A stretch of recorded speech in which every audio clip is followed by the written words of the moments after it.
Solly Mapaila does not believe that every struggle, every revolution is pursued guided by material conditions of the epoch.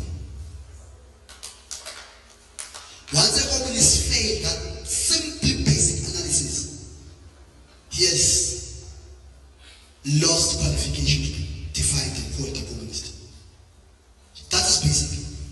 That every revolution, every struggle is pursued and waged under material conditions of the time. And material conditions of the time determines tactics you apply at every given epoch and every given time in pursuit of your strategic objective. So he faced this simple test. But he calls himself a communist. Then when he says these things, some of us will ask ourselves, what would George Slovo have done? What would be the response of George Slovo if George Slovo was still alive as the General Secretary of the Communist Party then, at least in the 90s? Surely those of us who grew enough and read enough the capacity of George Slovo, we know and we are convinced that George Slovo was not going to harm at the GNU. George Slovo was not going to harm at the ANC.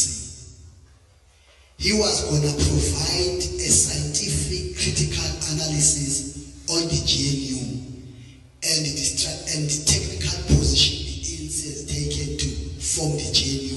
And he will then expand its inherent contradictions, both that are positive and that are negative. And he will go further with George Slovo. We know he would have done this, to caution the ANC on how to manage the negative tendencies and the negative contradictions that are within the GNU in order to not have severe impact in the pursuit of the national democratic revolution. George Slovo was going to do that.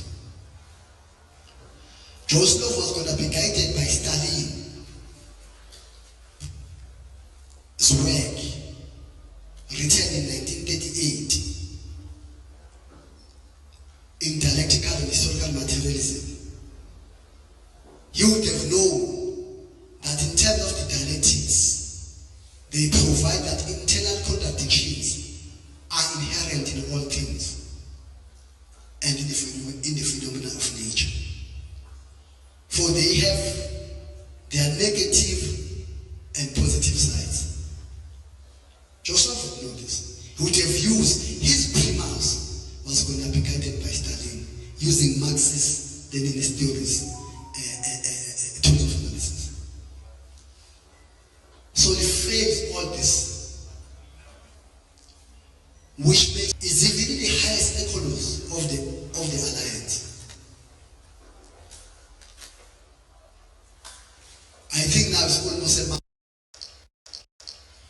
But this confusion is not only in some of the ANC people, it's even the highest echelons of the alliance.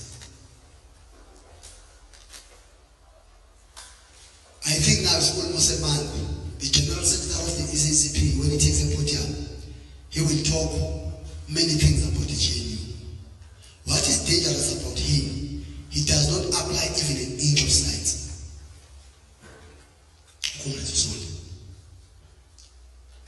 And umengaba wayifunda theory of the revolution, umamele uCongress criticism on the GNU, and those of us who once led the Communist Party, you just say solely because he fails to apply even an inch of science, it disqualifies him to be communist. He can't be a leader of the Communist Party. Anybody who joins the Communist Party can lead the Communist Party. But in the recent past, when you analyze his utterances, it disqualifies him to be respected as a communist. Because he does not apply science.